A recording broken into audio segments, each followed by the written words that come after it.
Muito bem, está na hora da gente analisar o mercado do boi gordo. Hoje com uma notícia que a gente precisa entender o que ela significa, se tem alguma mensagem subliminar em relação a ela. A China pedindo para fecharem mais 2 frigoríficos aqui no Brasil. Já são 6, e mais esses 2 somariam, portanto, 8 frigoríficos. 3 deles seriam de carne bovina, mais um acrescentado hoje com essa possível decisão. O Ministério da Agricultura está dizendo que ainda não foi informado oficialmente, mas as fontes da Reuters dizem que essa informação foi entregue lá, esse pedido de suspensão foi entregue lá na Embaixada Brasileira na China. Ou seja, qual a repercussão disso? Qual o impacto disso aqui para a gente no Brasil? Enfim, qual é a leitura do atual cenário? Gustavo Figueiredo, da AgroAgility, está aqui com a gente para nos ajudar a entender. Seja bem-vindo, meu amigo. Obrigado pela participação mais uma vez conosco aqui no Notícias Agrícolas. Qual que é a mensagem que você tira aí dessa nova informação? Mais 2 frigoríficos pedindo ou sendo suspensos aí pela China, sendo que um deles é de carne bovina. Estamos com 3 frigoríficos, ou iremos para 3 frigoríficos suspensos aí para a importação da China. O que isso significa? Tem algum significado ou não? Faz parte de um processo aí que a gente já entende que a China poderia fazer mesmo, Gustavo. Seja bem-vindo. Eu que agradeço, Alexander. Boa tarde a todos. Alexander, primeiro ponto importante é assim, nós estamos também tomando as precauções antecipadas a uma possível paralisação da China. Então, o próprio frigorífico já impõe já a restrição dele para exportação para a China, para ele se reorganizar e depois voltar mais rápido. Esse é um ponto importante. Então, os frigoríficos, junto com o Ministério da Agricultura, tomam a decisão de se retirar dessa exportação para depois ter uma retomada. E não é o chinês que está vindo aqui impedir a gente de exportar em determinadas plantas. Isso é bom porque mostra o quê? Antecipação de ação sobre essa questão que é sanitária e é humana também no momento, né? Porém, em relação ao Covid, nós vamos sofrer isso enquanto não tiver vacina, né, Alexandre? A gente vai ter que estar sempre atento a esse ponto. Mas, para analisar o mercado de curto prazo, qual é a consequência disso aí, qual é o resultado dessas paralisações para o preço da arroba do boi agora no curto prazo, eu não vejo que um número desse de frigorífico, 8 frigoríficos no total, e sendo que dentre eles são as 3 carnes, né, suíno, bovino, vai ter uma repercussão negativa sobre o preço negociado no atual momento, até porque o atual momento, quando a gente analisa boi gordo, a oferta ela é muito restrita. E pode haver um remanejamento, inclusive, né, Gustavo? Exato. Os maiores frigoríficos aí, eles conseguem aumentar o abate em outras plantas para suprir essa exportação que iria para esse mercado chinês durante esse período. Tanto que os números de exportação parece que não recuaram, né? Exato, Alexandre. Na verdade, a primeira semana de julho foi um pouco inferior a junho, foi abaixo de 6 toneladas, 5,9. E já na segunda semana de julho, já foi uma exportação de 7 toneladas acima. E isso aí, Alexander, ele dá sustentação para o valor da arroba negociada hoje a 220 no estado de São Paulo, tranquilamente. Muito bem. Agora, o que a gente percebe, Gustavo, é que houve uma paralisação, sim, da evolução dos preços, principalmente nos frigoríficos paulistas, né? Parece que a gente chegou num teto aí. Isso é um fato consolidado ou é uma estratégia dos frigoríficos? Então, Alexandre, a gente já vem aí numa estabilidade aí entre 220 e 225 para boi China no estado de São Paulo. E pelo que a gente analisa, é que os frigoríficos também eles estão tentando conter esse ímpeto dessa alta. Até porque, Alexandre, se eles subirem o balcão R$5 para o comum e 5 para o boi China, o volume de animais a serem ofertados neste momento não vão aumentar, né? Então, eles sabem que o problema agora não é preço, o problema é oferta, né? E junto com isso aí, tem também a China tentando renegociar preço. Então, também tem essas medidas de paralisação de alguns frigoríficos, que querendo ou não, né, Alexander, a gente convivendo com esse dia a dia do Covid, a gente nunca sabe o que vai ser o dia de amanhã. Mas 8 plantas, por enquanto, não gera uma repercussão ou um problema sobre o valor da arroba. Mas se isso vir aumentar de forma grande, com consequências maiores e atingindo mais plantas, com certeza a exportação está dando sustentação para o valor da arroba. Então, uma mudança dessa de sair de 8 para 20, para 30 plantas e aumentar e China bloqueando, automaticamente a gente vai ter uma consequência negativa do valor da arroba. Então, a gente tem que trabalhar casado, sabendo como estão as exportações semanais, analisando o dia a dia. Porém, com essa exportação de 7 toneladas de exportação e com os abates curtos que a gente vem ao longo do Brasil, a gente tem uma sustentação. Mas, como você colocou, eles estão tentando conter também esse ímpeto pela falta de oferta no atual momento. Ou seja, o que eles estão fazendo para conter esse ímpeto aí dessa alta? Eles estão pagando mais em outros estados e tentando segurar São Paulo. Durante a semana, hoje mesmo, já saiu animais negociados no Tocantins a 210, MS virou 210, Goiás já saiu bois aí com prêmio, mais algumas coisas fora o valor de balcão, de 217, é muito próximo de São Paulo. Minas saiu já boi padrão China para mercado chinês de 225, que é igual à máxima do estado de São Paulo. Então, eles estão diminuindo o diferencial de base entre os estados e segurando para conter esse ímpeto da alta mais forte aí dentro do estado de São Paulo. É uma estratégia para frear esse movimento de alta na Praça de São Paulo, na praça que é a referência, né, de formação de preços, que é São Paulo, e que está dando certo, Gustavo? Alexandre, no momento está dando certo, né? Porém, uma pressão sobre o preço para ter uma queda no valor da arroba, a gente tem que ter volume de oferta, né? E no momento não é isso que a gente analisa. Então, tem um frigorífico que também faz exportação para a China, ele é menor do que os grandes frigoríficos, né? Os grandes players, mas ele está com uma escala curta e ele precisa cumprir contrato, ele vai e ele paga 225. Não é porque eles fizeram uma pressão no valor de balcão e eles querem comprar um boi mais barato que esse preço vai pegar, vamos dizer assim, né? O preço só pega a partir do momento que você tem uma oferta e que essa oferta começa a aparecer em preços mais baixos.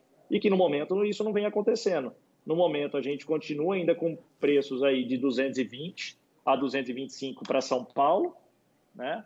E não tem um volume de oferta. E aquele frigorífico que está tentando um preço mais baixo, se ele ficar pensando muito sobre o valor que ele está pagando e tentando gerar uma pressão sobre o valor da arroba, o outro que faz mercado chinês e está sem escala vem e toma esse boi dele. Então é o que a gente fala, boi pronto só existe um. A partir do momento que foi vendido um, não tem o segundo, né? E a oferta de animal de pasto nesse momento é praticamente zero, é nulo. Então o que a gente tem agora para ser negociado são os animais terminados a coxo. E o animal terminado a coxo vai suprir toda a necessidade dessa cadeia que a gente tem, com uma exportação de 7 toneladas dia e com um atacado pagando de 14 a 14,50 por quilo? Essa é a questão. Hoje, o maior problema que a gente vê na pecuária e dando sustentação para o preço, além que a exportação ajuda, é a falta de oferta. Pois é, esse é um ponto importante da gente discutir, então. Você não vê a possibilidade de um aumento, ou pelo menos um aumento significativo da oferta a ponto de interferir na formação de preço, Gustavo? Por enquanto não, Alexandre, por enquanto não. Agora, a gente já começa a analisar alguns estudos aí, algumas consultorias colocando aí que pode ter um aumento de um animal terminado no coxo, talvez na virada de julho, ou um pouquinho, que pode concentrar em determinado período. Mesmo que concentre, Alexandre, o volume ainda é muito baixo. A gente vem de uma seca muito severa, né? Mato Grosso do Sul não é um estado que tem uma grande concentração de animais terminados a coxo. Então, se tiver alguma tendência de pressão ou pelo menos de estabilidade, é dentro do estado de São Paulo. E por isso eles começam a fechar o diferencial entre outros estados, porque se a gente analisar escala, São Paulo começa a ter uma escala um pouco melhor, por exemplo, do que o outro mercado que é referência para gerar preço no estado de São Paulo, que é o Mato Grosso do Sul. O Mato Grosso do Sul, hoje, as escalas são muito mais curtas que São Paulo, né? Então, a gente pode ter ainda uma tendência dessa de diminuir o diferencial de base. São Paulo pode continuar subindo, mas com ímpeto um pouco mais contido. porém, no momento, falar que a gente vai ver uma baixa drástica no valor da arroba gerando pressão, eu não acredito, mas a gente tem que acompanhar o volume de oferta de animais terminados a coxo, o que nós vamos ter. Agora, outros pontos que vêm sendo discutidos dentro dos grupos, né, pecuários, são dois que são muito importantes. Um é a falta de matéria-prima para o coxo, né? Quem está saindo para comprar agora não acha disponibilidade de comida. Então, somente aqueles que já fizeram um contrato antecipado que vão começar a receber determinado tipo de matéria-prima, caroço de algodão, alguma coisa assim, né? Então, isso também gera um problema aí para novos volumes de animais confinados. E o outro ponto, Alexander, é essa curva do mercado futuro dos meses longos estarem com desagem em relação aos meses presentes. Ou seja, a gente viu a curva, um exemplo, durante essa semana, o mercado de outubro valia R$ 213 e o mercado de julho valia 220. Quem vai fechar o animal para outubro? Aquele cara que faz margem, que faz taxa do dinheiro, ele nem pensa em comprar um boi magro, ainda mais um boi magro explodindo e ele vendendo, olhando o mercado futuro a 220 hoje, com deságio de R$ 7 para outubro. O que já aconteceu no mercado futuro essa semana? O outubro já praticamente já se igualou ao mercado de julho, ou seja, eles estão tirando essa diferença. Só que isso aí tem que virar com ágio para outubro. Por quê? Para que aquele investidor passe a olhar o mercado com um otimismo ao longo do segundo semestre e para que ele possa fechar um animal com menos risco da operação. Então, olhando um pouquinho a evolução da oferta mais para frente, a gente teve um momento, sim, que valia a pena de fazer esse confinamento, né? Principalmente para o segundo giro, mas a partir de agora essa relação acabou ficando mais cara. Você colocou aí o custo e a dificuldade de acesso aí à dieta e tem também o custo da reposição, né, Gustavo? O boi magro, né? O boi magro andou além do boi gordo, né, Alexander? O ágio que ele criou sobre o boi gordo é muito grande e a gente não tende a ter uma desvalorização dessa reposição no momento, até pelo ciclo pecuário que a gente vem sempre comentando em todas as entrevistas, né, Alexander? Que é de retenção de fêmea, onde tem menos competição com o boi gordo para gerar uma pressão negativa sobre a arroba, bezerros que saíram aí de 2,100 sendo negociado a 2,400 e não é só no estado de São Paulo, em outros estados vizinhos também. Então, a gente tem uma arroba negociada muito acima de um padrão de arroba negociada de boi gordo, né? A gente tem essa questão do custo, milho mesmo também, que todo mundo esperava uma queda drástica, também não caiu. A gente teve até uma retomada dos valores do milho que chegaram aí entre 42, 43 e hoje já são negociados próximos de 50, 48, 49, né? A falta de matéria-prima para entrega momentânea de curto prazo. Então, a gente tem vários fatores que, no momento, e a seca severa em vários estados, a falta de chuva. Então, a gente tem vários fatores que contribuem para que a oferta, neste momento, não seja grande. E outro ponto, Alexander, foi que na época que deu o período do Covid mais tenso, de falta de expectativa, entre março e maio, muita gente deixou também de fechar o animal nesse período por não saber qual seria a consequência no valor da arroba. Se ela realmente iria cair, se ela... Agora que vai dando um alívio, que vai dando um cenário mais claro, que as pessoas vão começando a tomar novas posições. Porém, nesse período, muita gente que talvez confinaria, que não confinou e que tem essa falta de oferta nesse atual momento. Muito bem. Então, até agora, a gente analisou a questão da exportação, que segue firme, segue forte, apesar aí dos entraves aí de suspensão de frigoríficos para a China, mas enfim, isso ainda não afetou e a gente acha que não deve afetar também no volume a ser exportado, pelo menos nesse momento não é isso que está mostrando aí a análise de exportação. A gente tem aí uma questão da oferta que não deve aparecer, ou pelo menos se aparecer, é muito pequena para atender uma demanda já que existe, para atender uma demanda que já existe. Fica aí o fiel da balança da demanda interna, Gustavo. Se a demanda interna continuar do jeito que está, tudo bem. Mas se melhorar, a gente tem aí uma possibilidade de uma pressão maior, pressão positiva, obviamente, sobre a arroba. Como é que você analisa essa demanda interna? Ela pode voltar? Ela tende a voltar? Ou não dá para contar com ela nesse momento? Alexander, a gente não pode falar que a demanda interna não sofreu, né? Nós vamos sair de um PIB de 3 positivo no ano de 2020 para um PIB aí de 5 a 8 negativo ao longo de 2020, né? Então, todo esse cenário inverteu. Então, a gente vai ter, sim, uma redução de demanda interna ao invés de ter um crescimento em relação à demanda interna, e ainda mais com essa valorização da arroba que tira o poder, né, de compra do cidadão. Então, nós vamos ter, além de ganhar novos empregos, nós estamos tendo menos do que imaginávamos, mas estamos tendo redução, né? O que está fazendo com que a carne não ceda no mercado interno, Alexander, foi a ação dos frigoríficos, e isso eles já estrategicamente utilizando para manter essa margem, né?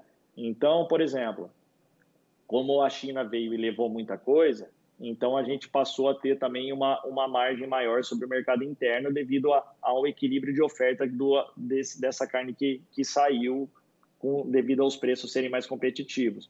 Isso ajudou aqueles frigoríficos que só fazem mercado interno a continuarem a tendo margem sobre o mercado interno, ou seja, o frigorífico equilibrou a quantidade de carne ofertada no mercado para manter os preços, né? E isso gerou margem também dentro do mercado interno. E eles vêm fazendo isso ainda, Alexander. Por exemplo, muitos frigoríficos, por falta de oferta, estão sem abater alguns dias, né? Quando eles analisam também que o mercado interno também deu uma esfriada em algum momento do mês, em algum período do mês, você reduzindo também o abate, você reduz a oferta de matéria-prima para o mercado consumidor, que automaticamente dá uma sustentação nos preços e mantém eles trabalhando com uma atividade um pouco mais remunerada do que o normal, do que seria se eles estivessem abatendo cheio e tendo que jogar essa carne com uma demanda interna fraca, né? Então, esse equilíbrio entre a oferta do que vai ser disponibilizado para uma demanda mais fraca, o frigorífico fez aí com maestria dentro desse período aí que foi de março a abril, maio, junho e agora.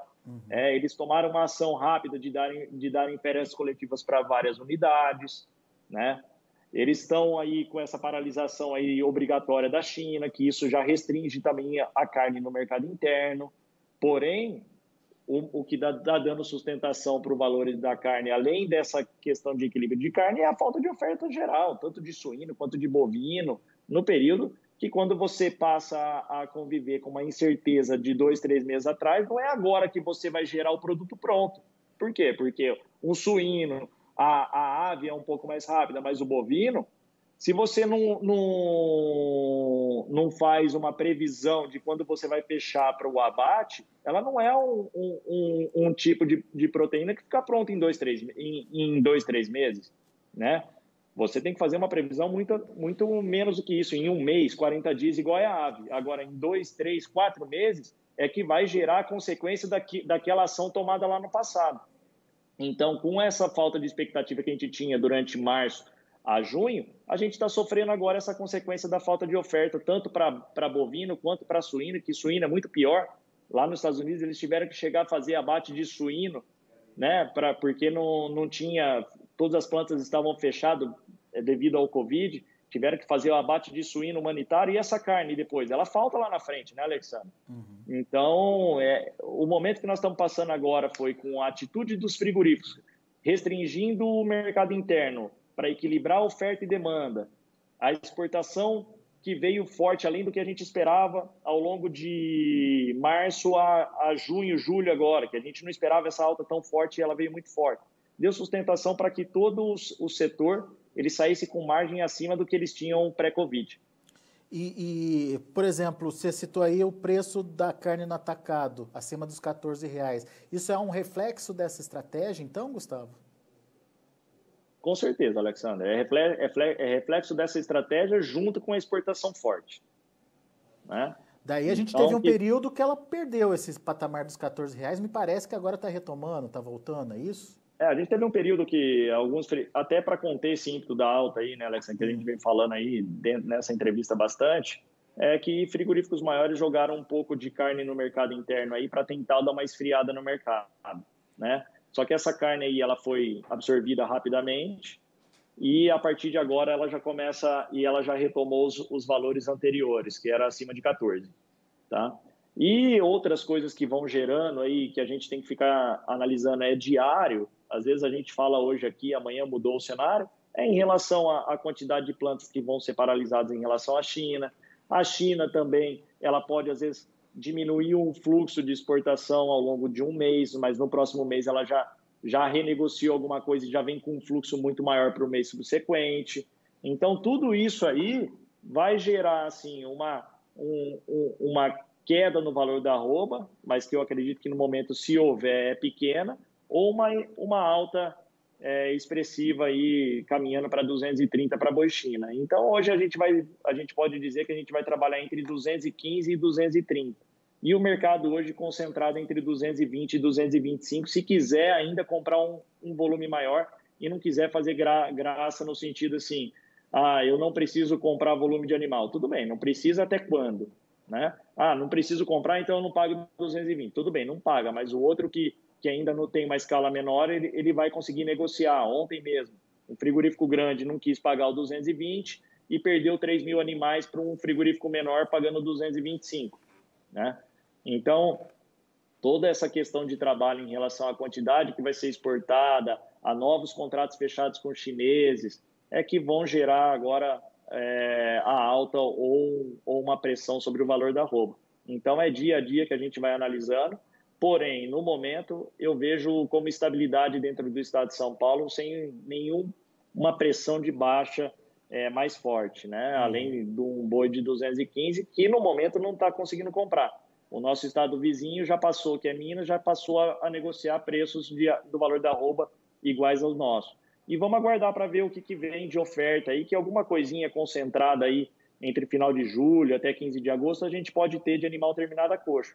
Só que vai ser um curto espaço de tempo aí para a gente ter uma retomada e uma visibilidade maior do que vai ser de oferta para frente. E a curva do mercado futuro sempre analisando isso aí. Porque se ela ficar com esse deságio ao longo do tempo, sem uma pressão altista, sem estimular, né, a produção, sem estimular, né? Isso aí, todo mundo esperando muito mais volume de animal em coxo em outubro, chega em outubro a gente tem menos do que era a previsão. Previsão é previsão, né, Alexander? Não é certeza de nada.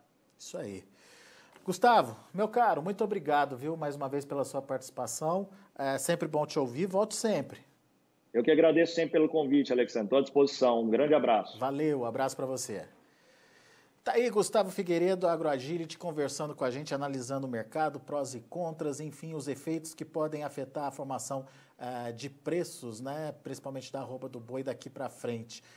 Foi bastante interessante aí a entrevista dele, principalmente quando ele fala dessa questão da falta de grandes informações sobre a oferta.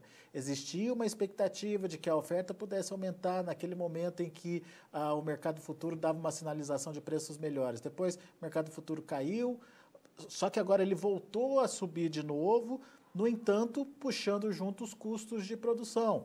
Custo de dieta, a dificuldade de encontrar essa dieta nesse momento e também, e mais do que isso, a questão aí do custo da reposição, que está aumentando, inclusive, mais rápido aí que o boi gordo. Isso traz uma grande interrogação sobre o tamanho da oferta de animais lá para o final do ano. Será que a gente vai ter uma oferta tão restrita a ponto de fazer os preços explodirem de novo? Vamos ficar atento a essa possibilidade também. Vamos aos números, vamos ver lá na B3 como estão as negociações. Hoje o mercado recuando. Agosto caindo 0,69% a R$ 216,50. Setembro, R$ 216,20, queda de 0,37%. Outubro, R$ 216,65, queda de 0,16%. E novembro, R$ 216,20, queda de 0,35%. Essa queda hoje está aparecendo basicamente essa questão aí da suspensão de mais 2 unidades frigoríficas aqui no Brasil, sendo uma delas de carne bovina. O CPEA, indicador CPEA medido lá pela Exalc, fechou ontem com uma queda também forte de 1,83% a R$ 217,85. São os números do mercado. A gente vai ficando por aqui. Agradeço muito a sua atenção, a sua audiência. Daqui a pouco tem mais notícias, mais informações para vocês aqui no Notícias Agrícolas.